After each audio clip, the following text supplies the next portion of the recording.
Hello friends. Go Air अपना IPO लेके आ रहा है। ये आपने शायद न्यूज़ में पढ़ा होगा। ये आईपीओ होने वाला है अराउंड 3600 करोड़ रुपीज़ यानी 3600 करोड़ रुपए का। उसमें से अराउंड 2000 करोड़ रुपीज़ जाने वाले हैं रिपेमेंट ऑफ डेट में, यानी वो अपना कर्जा कम करने वाले हैं। Replacement of letter of credit में जाने वाले हैं 279 CR या 279 crore. And payment for Indian Oil Corporation को जाने वाले हैं 255 करोड़। अब ये इंपॉर्टेंट क्यों है? क्योंकि इस कोविड में सिचुएशन देखो क्या आ गया है दोस्तों। जो उनको पेमेंट्स करने थे इंडियन ऑयल कॉरपोरेशन को, वो अपने ऑपरेशन से नहीं कर पा रहे हैं। पर क्या ये आईपीओ सही है? क्या इसमें आपको पार्टिसिपेट करना चाहिए? Is it worth investing your time into the analysis of this company? ये और ऐसे सारे सवालों का जवाब देंगे आज के वीडियो में। मेरा नाम है रघुनंदन, आप देख रहे हैं वैल्यू शास्त्र। Let's begin.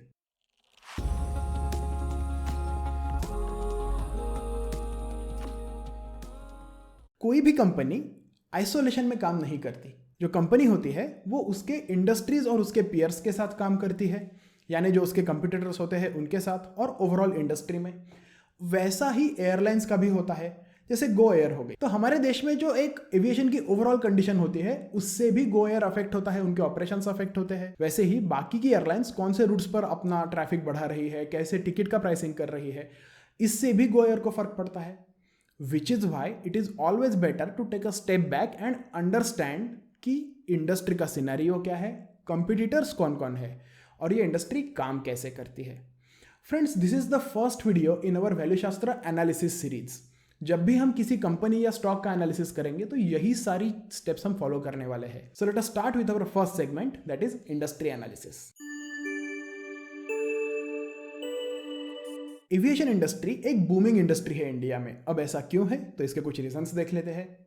सबसे पहले तो टीयर 2 सिटीज में अभी भी पेनिट्रेशन बहुत कम है। सेकंड, इंडिया में फेयर्स काफ़ी कम्पिटिटिव है।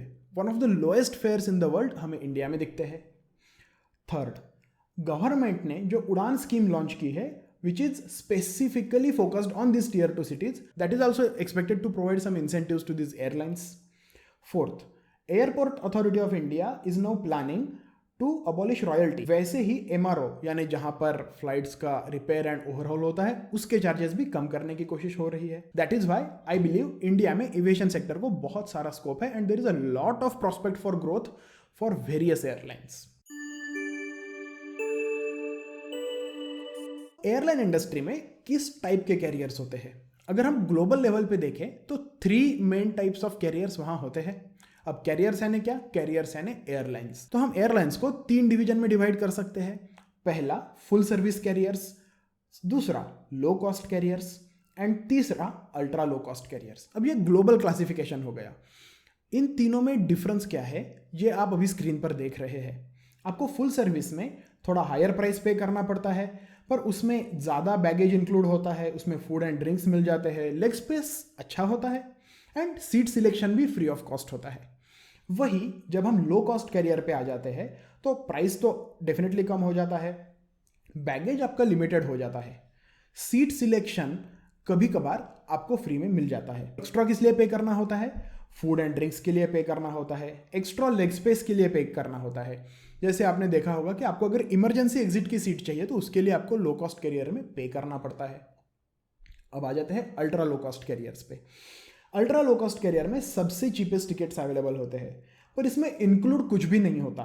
ना बैगेज इंक्लूड होता है, ना फूड एंड ड्रिंक्स इंक्लूड होते हैं, ना एक्स्ट्रा लेग स्पेस इंक्लूड होता है, ना सीट सिलेक्शन इंक्लूड होता है। सो ये सारी चीज़ें तो आप भूल जाइए अल्ट्रा लो कॉस्ट कैरियर्स में। Now in Indian market there is a blend of LCCs and ULCCs. So ultra low cost और लो कॉस्ट के बीच में ही most of the airlines operate करती है। फुल सर्विस कैरियर्स इंडिया में कौन कौन से है या थे? तो सबसे पहले अभी फुल सर्विस कैरियर है एयर इंडिया, दूसरा फुल सर्विस कैरियर है विस्तारा, एक जेट था और एक किंगफिशर था। Both of them are not operational now. LCC या यूएलसीसी स्पेस में अगर हम देखेंगे तो हमारे पास है इंडिगो, हमारे पास है स्पाइस जेट, हमारे पास है गो एयर या गो फर्स्ट जो अभी रिब्रांड हो गया है, एंड हमारे पास है एयर एशिया। ये चारों ऑपरेटर्स जो होते हैं ये लो कॉस्ट या अल्ट्रा लो कॉस्ट स्पेस के बीच में कहीं तो ऑपरेट कर रहे होते हैं। इसमें से हम पीयर एनालिसिस के लिए, कॉम्पिटिटर एनालिसिस के लिए कंसिडर करेंगे स्पाइस जेट और इंडिगो को। Now you can see the market share of various airlines on screen. यहां आप देख सकते हैं कि हमारे जो लो कॉस्ट कैरियर्स है दे occupy 82%, approximately 82% of the aviation market in India. यहीं से आपको पता चलेगा कि कितनी ज्यादा डिमांड है लो कॉस्ट कैरियर्स के लिए इंडिया में। और हमारे जो बाकी के लीगसी या फुल सर्विस कैरियर्स है उनके पास 18% ही शेयर है। ऐसा क्यों? Because we are a very very price sensitive market. Let us understand the operational matrix of airlines. Operational matrix यानी कौन से उनके रेवेन्यू ड्राइवर्स है और कौन से उनके कॉस्ट ड्राइवर्स है। आप अब सोच रहे होंगे दोस्तों कि ये सब समझना क्यों ज़रूरी है। ये समझना इसलिए ज़रूरी हो जाता है क्योंकि जब कोई स्टॉक नीचे जाता है तब आपको कॉन्फिडेंस हो उसे होल्ड करने का। When you are very confident about a particular stock then you want sell it when it is at its lowest price. That is why ये एनालिसिस करना जरूरी होता है। जब भी आप कोई स्टॉक सिलेक्ट करते हैं तो उसकी इंडस्ट्री के बारे में जानना जरूरी होता है, उस स्टॉक के फाइनेंशियल्स के बारे में और उसके ऑपरेशनल मैट्रिक्स के बारे में जानना बहुत ही जरूरी होता है। Because only and only then you will get a complete picture of the risks associated with that stock. अगर किसी भी इंडस्ट्री के ऑपरेशनल मैट्रिक्स समझने हैं तो हमें शुरुआत हमेशा दो ही चीजों से करनी होती है। पहली हो गई डिमांड, दूसरा हो गया सप्लाई। एयरलाइंस इंडस्ट्री के ऑपरेशनल मैट्रिक्स समझने के लिए पहले एक एग्जांपल ले लेते हैं चाय वाले का, और फिर उसी एग्जांपल को एनालॉगस करते हुए हम इस इंडस्ट्री पे भी आएंगे। अगर एक चाय वाला है जो दिन में अराउंड 500 कप चाय बेचता है तो पर यूनिट उसका कॉस्ट क्या होता है और पर यूनिट उसका रेवेन्यू क्या होता है, यहीं से डिसाइड होता है उसका प्रॉफिट कितना होता है। सो एयरलाइंस इंडस्ट्री में ये कैसे हम कंसिडर करेंगे? चाय वाले के लिए तो बहुत सिंपल है। एक कप चाय बेचा, उसमें शायद कुछ चीनी का पैसा लगा, कुछ दूध का पैसा लगा, कुछ चाय पत्ती का पैसा लगा, थोड़ा बहुत मसाले का पैसा लगा और थोड़ा बहुत गैस का पैसा लगा। एयरलाइंस थोड़ी तो और इससे कॉम्प्लेक्स इंडस्ट्री है। I mean you would also agree with that. So airlines में क्या होता है, हमारे पास एक मेट्रिक होता है, हमारे पास एक यूनिट होता है जिसे कहा जाता है ASK, that is available seat kilometres. ये अवेलेबल सीट किलोमीटर क्या होता है? अवेलेबल सीट किलोमीटर यानी एक हमारी एयरलाइन की सीट कितने किलोमीटर ट्रैवल करती है। फॉर एग्जाम्पल अगर 240 सीटर फ्लाइट है और वो 1000 किलोमीटर ट्रैवल करता है एक साल में, जस्ट एन अप्रोक्सीमेशन, ये बहुत ही कम फिगर है I know, but just to simplify the matters. तो हमारा 240 सीटर एयरप्लेन है, वो सिर्फ 1000 किलोमीटर ट्रैवल करता है, तो उसका ASK कितना हुआ?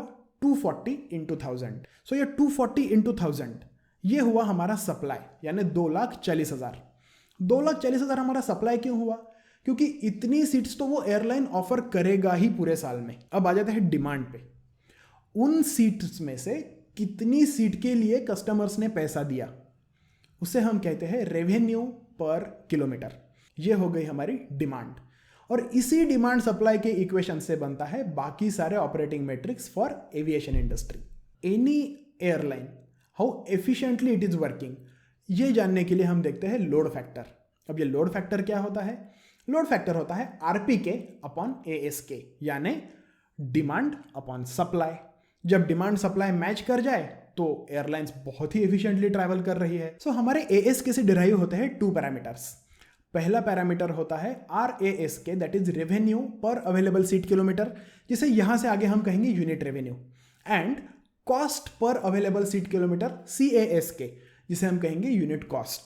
यहां पर हम देख सकते हैं कि इंडिगो का जो यूनिट रेवेन्यू है और यूनिट कॉस्ट है that is the lowest in the competitive space. वहीं उनका जो लोड फैक्टर है वो भी रिलेटिवली कम है। अगर हम स्पाइस जेट के पास देखें तो उनका यूनिट रेवेन्यू तो इंडिगो से ज़्यादा है पर यूनिट कॉस्ट भी ज़्यादा है, विच इज़ वाई उनका difference between unit revenue and unit cost भी ज़्यादा आ जाता है। एट द सेम टाइम उनका लोड फैक्टर काफ़ी अच्छा है, यानी वो इफिशिएंटली ट्रैवल कर रहे हैं।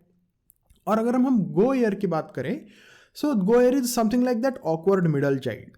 उनका यूनिट रेवेन्यू जो है वो तो इंडिगो से ज़्यादा है पर स्पाइस जेट से कम है, और यूनिट कॉस्ट जो है वो स्पाइस जेट से भी ज़्यादा है। सो इनका जो गैप है between unit revenue and unit cost ये काफ़ी ज़्यादा हो जाता है। लोड फैक्टर के बारे में they are also somewhere in between IndiGo and SpiceJet. अब आपको एक बात यहाँ समझनी बहुत ज़रूरी है दोस्तों, इंडिगो का जो यूनिट रेवेन्यू और यूनिट कॉस्ट इतना कम है उसका एक रीज़न है कि they are the market leader in India. Approximately 50% market share तो अकेले इंडिगो का ही है इंडियन एविएशन सेक्टर में। विच इज़ वाई उनकी कॉस्ट्स कम हो जाती है। ये वही हमारा अगर चाय वाले का ही एग्जांपल ले ले तो एक जो बड़ा चाय वाला होता है, जिसका एक बड़ा दुकान होता है, वो काफ़ी ज़्यादा चाय प्रोड्यूस करता है तो उसका फिक्स कॉस्ट कम हो जाता है। वहीं बिकॉज वो इतनी ज़्यादा चाय प्रोड्यूस करता है, कभी कभी उसे ज़्यादा चाय at the end of the day फेंकनी भी पड़ती है, तो उनका लोड फैक्टर थोड़ा कम हो गया है यहाँ पे। वहीं स्पाइस जेट को हम ऐसा कंसिडर कर सकते हैं कि ये एक ऐसा प्लेयर है मार्केट में जो चीज़ें तो काफ़ी एफिशिएंटली करता है, पर उसे अभी ज़्यादा मार्केट शेयर की ज़रूरत है सो दैट उसकी यूनिट कॉस्ट कम हो सके। एंड अगेन अगर हम गो एयर की बात करें तो it is that awkward middle child. अगर आपको लगता है कि you understand the complete picture of aviation industry, then I would like to say picture अभी बाकी है मेरे दोस्त, पिक्चर अभी बाकी है। पूरा फाइनेंशियल अभी बचा है। उसी फाइनेंशियल को हम डिस्कस करेंगे हमारे अगले वीडियो में। अगर आपको इस वीडियो के बारे में कोई भी क्वेश्चन है तो मुझे कमेंट में ज़रूर बताएं, और अगर आपको हमारा अगला वीडियो मिस नहीं करना है तो चैनल को सब्सक्राइब करें और इस वीडियो को एक लाइक दें। Till next time, stay healthy, stay happy and keep investing. Bye bye.